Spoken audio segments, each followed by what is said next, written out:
ರಾಜ್ಯದ ಉಪಮುಖ್ಯಮಂತ್ರಿ D K Shivakumar ನಡೆ ಇವತ್ತು ಇಡೀ ರಾಜಕೀಯದಲ್ಲೇ ಸಂಚಲನ ಮೂಡಿಸದ ಅಂತ ಹೇಳ್ಬೋದು.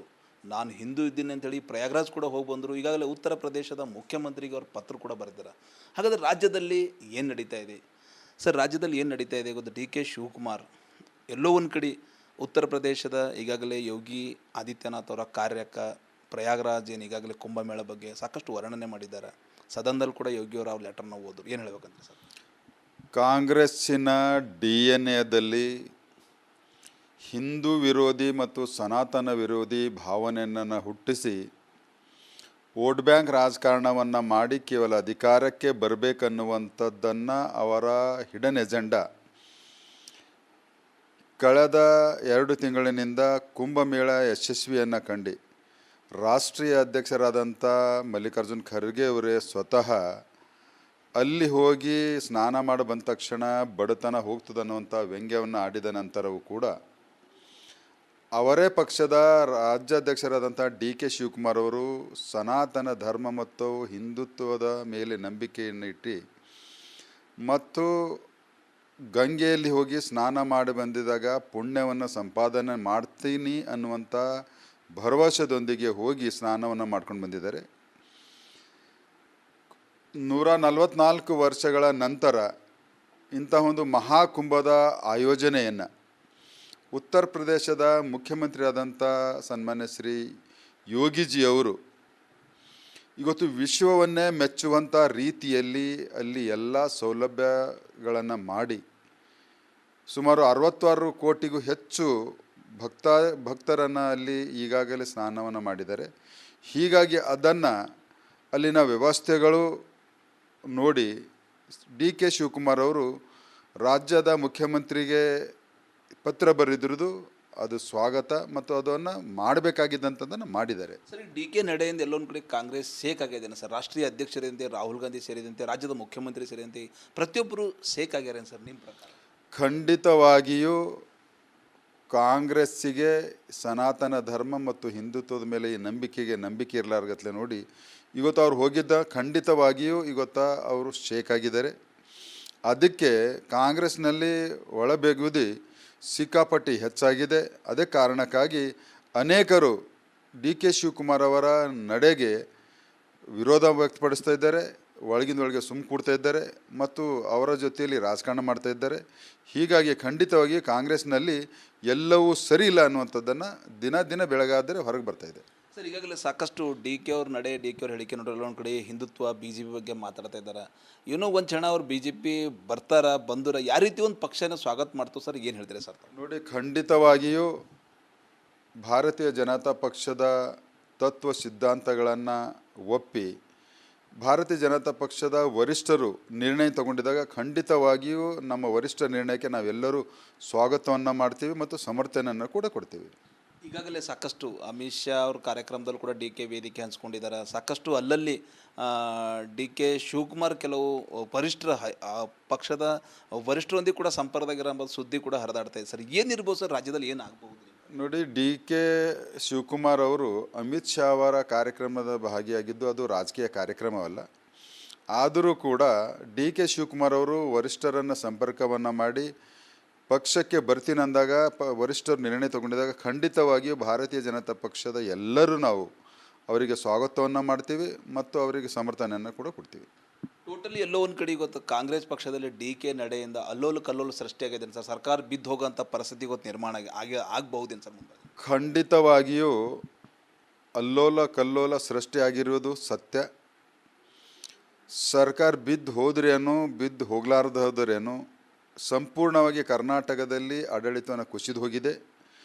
ಇದು ಸರ್ಕಾರ ಬೀಳೋದಕ್ಕಿಂತ ಜಾಸ್ತಿ ಗಂಭೀರ ವಿಷಯ ಇದೆ ಮತ್ತು ರಾಜ್ಯದ ಸರ್ವತೋಮುಖಿ ಅಭಿವೃದ್ಧಿ ಆಗಲಿ, ಜನರ ಏಳಿಗೆ ಆಗಲಿ ಯಾವುದೇ ಕಾರ್ಯಗಳನ್ನು ನಡೀತಾ ಇಲ್ಲ.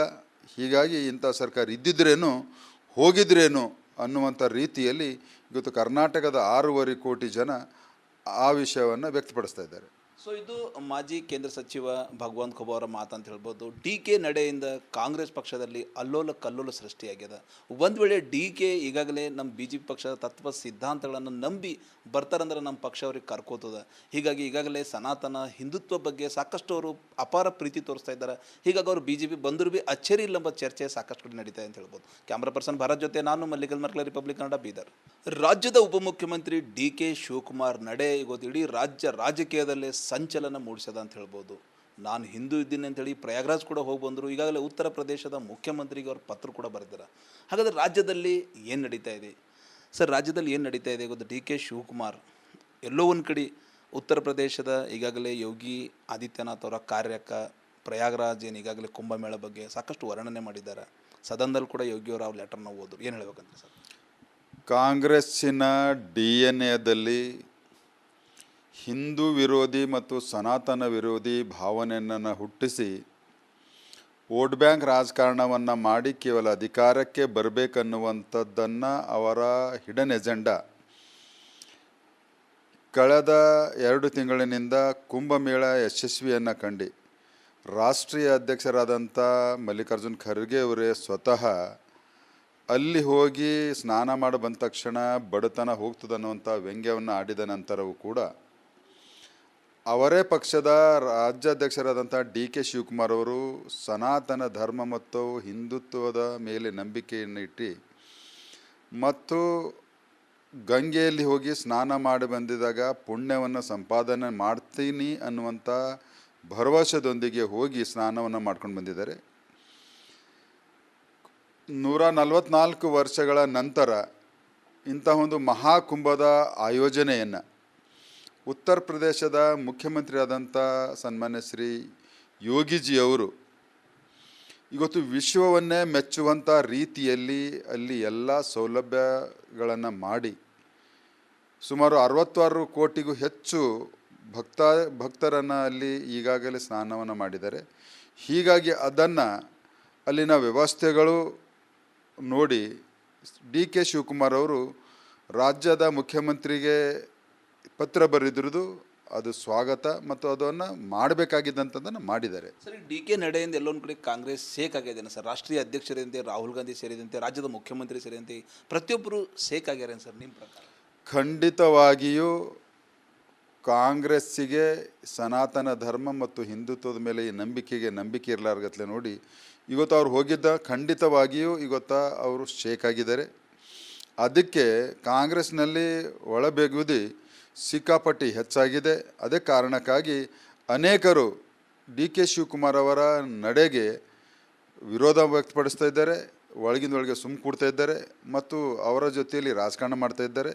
ಹೀಗಾಗಿ ಖಂಡಿತವಾಗಿ ಕಾಂಗ್ರೆಸ್ನಲ್ಲಿ ಎಲ್ಲವೂ ಸರಿ ಇಲ್ಲ ಅನ್ನುವಂಥದ್ದನ್ನು ದಿನ ಬೆಳಗಾದರೆ ಹೊರಗೆ ಬರ್ತಾ ಇದೆ. ಸರ್, ಈಗಾಗಲೇ ಸಾಕಷ್ಟು ಡಿ ಕೆ ಅವ್ರ ನಡೆ, ಡಿ ಕೆ ಅವ್ರ ಹೇಳಿಕೆ ನೋಡಲ್ಲ ಒಂದು ಕಡೆ ಹಿಂದುತ್ವ ಬಿ ಜೆ ಪಿ ಬಗ್ಗೆ ಮಾತಾಡ್ತಾ ಇದ್ದಾರೆ. ಏನೋ ಒಂದು ಕ್ಷಣ ಅವ್ರು ಬಿ ಜೆ ಪಿ ಬಂದರ ಯಾವ ರೀತಿ ಒಂದು ಪಕ್ಷನ ಸ್ವಾಗತ ಮಾಡ್ತು ಸರ್? ಏನು ಹೇಳ್ತೀರಿ ಸರ್? ನೋಡಿ, ಖಂಡಿತವಾಗಿಯೂ ಭಾರತೀಯ ಜನತಾ ಪಕ್ಷದ ತತ್ವ ಸಿದ್ಧಾಂತಗಳನ್ನು ಒಪ್ಪಿ ಭಾರತೀಯ ಜನತಾ ಪಕ್ಷದ ವರಿಷ್ಠರು ನಿರ್ಣಯ ತಗೊಂಡಿದ್ದಾಗ ಖಂಡಿತವಾಗಿಯೂ ನಮ್ಮ ವರಿಷ್ಠ ನಿರ್ಣಯಕ್ಕೆ ನಾವೆಲ್ಲರೂ ಸ್ವಾಗತವನ್ನು ಮಾಡ್ತೀವಿ ಮತ್ತು ಸಮರ್ಥನೆಯನ್ನು ಕೂಡ ಕೊಡ್ತೀವಿ.